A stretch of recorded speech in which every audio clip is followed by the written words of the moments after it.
ಕಳೆದ 2-3 ದಿನದಿಂದ ರಾಜ್ಯದಲ್ಲಿ ಆಲಿಕಲ್ಲು ಆರ್ಭಟ, ವರುಣನ ಆರ್ಭಟ, ಗುಡುಗು ಸಿಡಿಲು ಸಹಿತ ಮಳೆ ಬರ್ತಾ ಇದೆ. ವರುಣನ ಆರ್ಭಟಕ್ಕೆ ಈಗ ಪಪ್ಪಾಯಿ ಮತ್ತು ಬಾಳೆ ಬೆಳೆ ನೆಲಕಚ್ಚಿದೆ ಗದಗ್ನಲ್ಲಿ. ಆಲಿಕಲ್ಲು ಮಳೆಯಿಂದ ಸಾಕಷ್ಟು ಅವಾಂತರಗಳು ಶುರುವಾಗಿದ್ದಾವೆ. ಗದಗ ಜಿಲ್ಲೆಯ ರೈತರಿಗೆ ಭಾರಿ ನಷ್ಟ ಆಗ್ತಾ ಇದೆ. ನೋಡಿ, ಇನ್ನು ಗದಗ ಭಾಗದ ಒಬ್ಬ ರೈತರು ಸಿಡಿಲು ಬಡಿದು ಸಾವನ್ನಪ್ಪಿದ್ರು. ಏಲಕ್ಕಿ ಬಾಳೆ ಗಿಡಗಳು ಕೊನೆ ಸಮೇತ ನೆಲಕ್ಕುರುಳಿದ್ದಾವೆ. ಗದಗ ತಾಲೂಕಿನ ಬಿಂಕದಕಟ್ಟಿ ಗ್ರಾಮದ ರೈತರು ಗೋಳಾಟ ಹೇಳ್ತಿರೋದು. ಏಲಕ್ಕಿ ಬಾಳೆ ಗಿಡಗಳು ಗೊನೆ ಸಮೇತ ನೆಲಕ್ಕುರುಳಿದಾವೆ ಅಂದರೆ ನೋಡಿ, ಫಸಲು ಆಲ್ರೆಡಿ ಹೆಂಗಾಗ್ಬಿಟ್ಟಿತ್ತು ಅಂದರೆ ಇನ್ನೇನು ಮಾರಾಟ ಮಾಡಬೇಕು ಆ ಹಂತಕ್ಕೆ ಬಂದು ನಿಂತಿತ್ತು.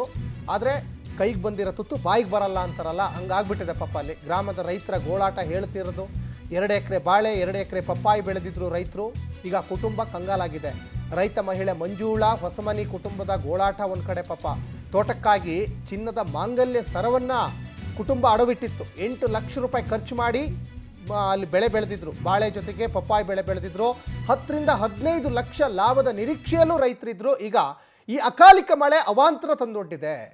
ಹೇಳಿ ಕೇಳಿ ಅಕಾಲಿಕ ಮಳೆ ಇದು ಮುಂಗಾರು ಇನ್ನೂ ಪ್ರಾರಂಭನೇ ಆಗಿಲ್ಲ. ಈ ಬೇಸಿಗೆಯ ಧಗೆ ಏನಿತ್ತಲ್ಲ, ಈ ಬೇಸಿಗೆಯ ಧಗೆಯನ್ನು ಸ್ವಲ್ಪ ಕಮ್ಮಿ ಮಾಡುತ್ತೆ ಅನ್ನುವಂಥ ನಿರೀಕ್ಷೆ ಇಟ್ಕೊಂಡಿದ್ರು ರಾಜ್ಯದ ಜನ. ಆದರೆ ಇದು ಕಮ್ಮಿ ಆಗಿಲ್ಲ ನೋಡಿ. ಬಾಳೆ ಮರ ಎಲ್ಲ ಹಾಳಾಗ್ಬಿಟ್ಟಿದ್ದಾವೆ. ಜೊತೆಗೆ ಪಪ್ಪಾಯಿನೂ ಕೂಡ ಹಾಳಾಗ್ಬಿಟ್ಟಿದೆ. ಈ ಆಲಿಕಲ್ಲು ಬಂದರೆ ಬೆಳೆ ಎಲ್ಲ ನಾಶ ಆಗಿ ಹೋಗ್ತದೆ. ಅದು ಹಣ್ಣು ಹೂವು ತರಕಾರಿ ಏನೇ ಬೆಳೆದ್ರೂ ಕೂಡ ಅದು ನೇರವಾಗಿ ಆ ಫಸಲ್ ಮೇಲೆ ಬೀಳ್ತದಲ್ಲ ಆಲಿಕಲ್ಲು. ಆ ಸಂದರ್ಭದಲ್ಲಿ ಎಲ್ಲ ಫಸಲೆಲ್ಲ ಹಾಳಾಗಿ ಹೋಗ್ತದೆ.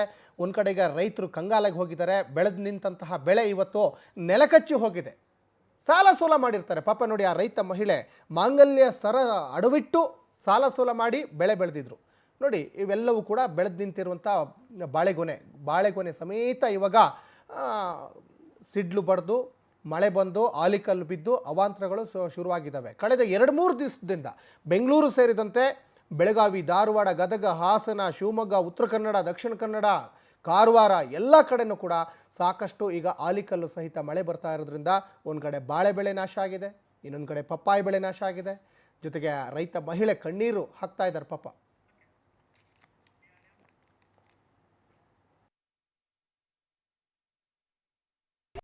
ಹೋದ ವರ್ಷ ಹಾಕಿದ್ವಿ ರೀ, ಚಲೋ ಬಂದೈತೆ ರೀ. ಈ ವರ್ಷ ನೋಡ್ರಿ ಈ ಹಾಸರಕ್ಕಿಂತ ಹೆಚ್ಚಿಗೆ ಅದು ಕಾಳಜಿ ಮಾಡಿ ಬೆಳೆಸಿದ್ವಿ ರೀ. ನಿನ್ನೆ ಮಳೆಗೆಲ್ಲ 70-80% ಬಿದ್ದುಬಿಟ್ಟೈತೆ ರೀ. ಎಲ್ಲ ಏನೂ ಇದಾಗಿಲ್ಲ ರೀ. ಭಾಳ ತ್ರಾಸ ಐತೆ ನಮಗೆ. ಬಂಗಾರ ಒತ್ತಿ ಇಟ್ಟು ಇದಕ್ಕೆ ಹೊಲಕ್ಕೆ ಹಾಕಿವ್ರಿ. ಬರ್ತೈತೆ ಅನ್ನೋ ಆಸೆ ಹಾಕಿರಿ. ಬರ್ತಿತ್ತು ರೀ, ಚಲೋನ ಇತ್ತು ರೀ. ಭಾಳ ಹಾಸರಕ್ಕಿಂತ ಭಾಳ ಚಲೋ ಬೆಳೆಸಿದ್ರಿ. ಮಗುವಿನ ಥರ ರೀ. ನಾಳೆ ಮಾಡೋ ಇವತ್ತ ಮಾಡಿಬಿಡೋದು, ಅಷ್ಟು ಕಾಳಜಿ ರೀ.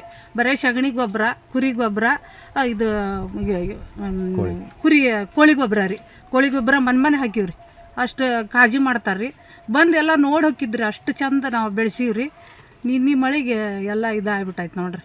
ನಮ್ಗೆ ಮನಸ್ಸಿಗೆ ಹಬ್ಬ ರೀ. ಹಬ್ಬ ಮಾಡೋಕೆ ಪರಿಸ್ಥಿತಿಯಾಗ ನಾವಿಲ್ರಿ. ಮಗುಗೆ 2 ಎಕರೆ ಪಪ್ಪಾಯಿ ಹಾಕಿದ್ದು. 2 ಎಕರೆ ಬಾಳೆಗೆ ಒಂದು 10 ಲಕ್ಷ ರೂಪಾಯಿ, ಒಂದು 5 ಲಕ್ಷ ರೂಪಾಯಿ ಖರ್ಚಾಗಿತ್ತು. ಒಂದು 10-15 ಲಕ್ಷ ರೂಪಾಯಿ ಬರ್ತಿತ್ತು ರೀ. 10 ಲಕ್ಷ ರೂಪಾಯಿ ನೆಟ್ ಲಾಭ ಆಗ್ತಿತ್ತು. ನಿನ್ನೆ ಇದು ರಾತ್ರಿ ಗಾಳಿ ಬೀಸೋದ್ರಿಂದ ಎಲ್ಲ ಬಿದ್ದು ಎಲ್ಲ 80% ಎಲ್ಲ ನಾಶ ಆಗಿದೆ. ಇದಕ್ಕೇನು ಸರ್ಕಾರದವ್ರು ಏನು ಗಮನ ಹರಿಸ್ತಾರೋ ನೋಡ್ಬೇಕು. ಅವ್ರು ಯಾರು ಇವ್ರು ತೋಟಗಾರಿಕೆ ಇಲಾಖೆದವ್ರು ಬಂದಿದ್ರು. ಅವರೆಲ್ಲ ನಾವು ಪರಿಹಾರ ಕೊಡಿಸ್ತು ಅಂತ ಹೇಳಿ ಹೋಗ್ಯಾರ್ರಿ. ನಾವು 2 ಎಕರೆ ಬಾಳೆ, 2 ಎಕರೆ ಪಪ್ಪಾಯಿ ಹಾಕಿದ್ದು. 2 ಎಕರೆ ಬಾಳೆಗೆ ಒಂದು 10 ಲಕ್ಷ ರೂಪಾಯಿ, ಒಂದು 5 ಲಕ್ಷ ರೂಪಾಯಿ ಖರ್ಚಾಗಿತ್ತು. ಒಂದು 10-15 ಲಕ್ಷ ರೂಪಾಯಿ ಬರ್ತಿತ್ತು ರೀ. 10 ಲಕ್ಷ ರೂಪಾಯಿ ನೆಟ್ ಲಾಭ ಆಗ್ತಿತ್ತು. ನಿನ್ನೆ ಇದು ರಾತ್ರಿ ಗಾಳಿ ಬೀಸೋದ್ರಿಂದ ಎಲ್ಲ ಬಿದ್ದು ಎಲ್ಲ 80% ಎಲ್ಲ ನಾಶ ಆಗಿದೆ. ಇದಕ್ಕೇನು ಸರ್ಕಾರದವ್ರು ಏನು ಗಮನ ಹರಿಸ್ತಾರೋ ನೋಡ್ಬೇಕು. ಅವ್ರು ಯಾರು ಇವ್ರು ಈ ಬಗ್ಗೆ ಸಾಕಷ್ಟು ಡೀಟೇಲ್ಸನ್ನು ನಮ್ಮ ಪ್ರತಿನಿಧಿ ಮಹಂತೇಶ್ ಕೊಡ್ತಾ ಹೋಗ್ತಾರೆ. ಮಹಂತೇಶ್, ಕಳೆದ 2-3 ದಿನದಿಂದನೂ ಕೂಡ ರಾಜ್ಯದಾದ್ಯಂತ ಸಾಕಷ್ಟು ಮಳೆ ಆಗ್ತಾ ಇದೆ. ಅದರಲ್ಲೂ ಕೂಡ ಗದಗ್ನಲ್ಲಿ ಈ ರೈತ ಮಹಿಳೆ ಪಾಪ ಸಾಲ ಸೋಲ ಮಾಡಿ ಹಣ ಒದಗಿಸಿ ಅಲ್ಲಿ ಬೆಳೆ ಬೆಳೆದಿದ್ರು. ಈಗ ಬೆಳೆಯೆಲ್ಲ ನೆಲಕಚ್ಚಿದೆ ಅಂತ ಅಳಲು ತೋಡ್ಕೊಳ್ತಾ ಇದ್ದಾರೆ. ಏನೇನು ಅನಾಹುತ ಆಗಿದೆ ಗದಗ್ನಲ್ಲಿ ಅಂತ ಮಹಂತೇಶ್? ಸಚಿನ್, ಹೌದು, ಗದಗ ಜಿಲ್ಲೆಯಲ್ಲಿ ಅಷ್ಟೇ ಅಲ್ಲದೆ ರಾಜ್ಯದಲ್ಲಿ ಸಹಿತ ಕಳೆದ 2-3 ದಿನಗಳಿಂದ ವರುಣನ ಆರ್ಭಟ ಹೆಚ್ಚಾಗಿರ್ತಕ್ಕಂಥದ್ದು. ಈ ಹಿಂದೆ ಹುಬ್ಬಳ್ಳಿಯಲ್ಲಿ ಸಹಿತ ನೋಡಿದಾಗ ಆನೆಕಲ್ಲು ಮಳೆ ಆಗಿರ್ತಕ್ಕಂಥದ್ದು ಎಲ್ಲ ಒಂದ್ ಕಡೆ ಕಾಶ್ಮೀರ ಕಣ್ಣ ಆಗಿರುತ್ತೆ. ಆದ್ರೆ ಗದಗ ಆಗಿರ್ತಕ್ಕಂಥ ಆನೆಕಲ್ಲು ಮಳೆ ಮತ್ತು ಬಿರುಗಾಳಿ ಮಳೆಗೆ ಯುಗಾದಿ ಹಬ್ಬ ಅಂತಂದು ಬಂದ್ರೆ ಏನು ನಮ್ಮ ಹಿಂದೂಗಳಿಗೆ ದೊಡ್ಡ ಹಬ್ಬ. ಆ ಹಬ್ಬದಲ್ಲಿ ಸಹಿತ ರೈತರು ಖುಷಿಯಿಂದ ಹೊಲಗಳಿಗೆ ತೆರಬೇಕಾದ್ರೆ ಈ ಒಂದು ರೈತ ಕುಟುಂಬ ಸಂಕಷ್ಟದಲ್ಲಿದೆ ಅಂತ ಹೇಳ್ಬೋದು. ಯಾಕಂದ್ರೆ ಈ ರೈತ ಕುಟುಂಬ ಗದಗ ಜಿಲ್ಲೆಯ ಬಿಂಕದಕಟ್ಟಿ ಗ್ರಾಮ ಅಂತ ಏನಿದೆ, ಆ ಗ್ರಾಮದ ಒಬ್ಬರು ರೈತರಾಗಿರ್ತಕ್ಕಂಥದ್ದು. ಇವರು ಸುಮಾರು 4 ಎಕರೆಯಲ್ಲಿ 2 ಎಕರೆ ಪಪ್ಪಾಯ ಹಾಗೂ 2 ಎಕರೆ ಬಾಳೆ ಅಂದ್ರೆ ಬೆಳೆದಿರ್ತಕ್ಕಂಥದ್ದು. ಆದ್ರೆ ಈಗ ಬಾಳೆ ಮತ್ತು ಪಪ್ಪಾಯ ಸಹಿತ ಬಿರುಗಾಳಿ ಮಳೆಗೆ ನೆಲ ಕಚ್ಚಿರ್ತಕ್ಕಂಥದ್ದು. ಈ ಏನು ರೈತ ಏನಿದಾನೆ, ಯಾರು ವೆಂಕಟೇಶ್ ಹೊಸಮನೆ ಅಂತ ಏನ್ ರೈತ ಇದ್ದಾನೆ, ಈ ರೈತ ಸುಮಾರು 7-8 ಲಕ್ಷ ರೂಪಾಯಿ ಖರ್ಚು ಮಾಡಿ ಒಳ್ಳೆ ಬೆಳೆದಿರ್ತಾನೆ. ಅಂದ್ರೆ ಏಲಕ್ಕಿ ಬಾಳೆಹಣ್ಣು ಅಂತ ಕರಿತೀವಿ. ಆ ಏಲಕ್ಕಿ ಬಾಳೆಹಣ್ಣನ್ನು ಬೆಳೆದಿರ್ತಾನೆ. ಸರಿ ಸುಮಾರು 15ರಿಂದ 16 ಅಥವಾ 20 ಲಕ್ಷ ಲಾಭದ ನಿರೀಕ್ಷೆಯಲ್ಲಿ ಇರ್ತಕ್ಕಂಥ ರೈತನಿಗೆ ಈಗ ಸಂಕಷ್ಟ ಎದುರಾಗಿದೆ ಅಂತ ಹೇಳ್ಬೋದು. ಯಾಕಂದ್ರೆ ನಿನ್ನೆ ಸುರಿದ ಅಕಾಲಿಕ ಮಳೆಯಿಂದಾಗಿ ರೈತನ ಬಾಳು ಸಂಕಷ್ಟಕ್ಕೀಡಾಗಿರ್ತಕ್ಕಂಥದ್ದು. ಆದ್ರೆ ಆ ಬೆಳೆಯನ್ನ ನೋಡಿದಾಗ ಸಂಕಷ್ಟ ರೈತರು ಮಾತ್ರ ಗೋಳಾಡ್ತಕ್ಕಂಥದ್ದು. ಸದ್ಯ ಸಹಿತ ಗದಗ ಜಿಲ್ಲೆಯ ಕೃಷಿ ಅಧಿಕಾರಿ ಆಗಿರ್ಬೋದು, ನೀರಾವರಿ ಅಧಿಕಾರಿ ಆಗಿರ್ಬೋದು ಸ್ಥಳಕ್ಕೆ ಭೇಟಿಯನ್ನು ನೀಡಿದಾರಂತೆ.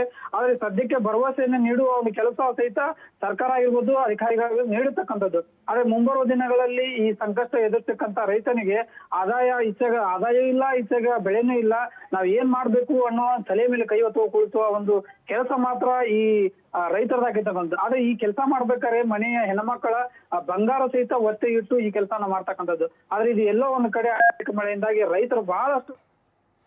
ಧನ್ಯವಾದ ಮಂತೇಶ್ ತಮ್ಮೆಲ್ಲ ಡೀಟೇಲ್ಸ್ಗಾಗಿ.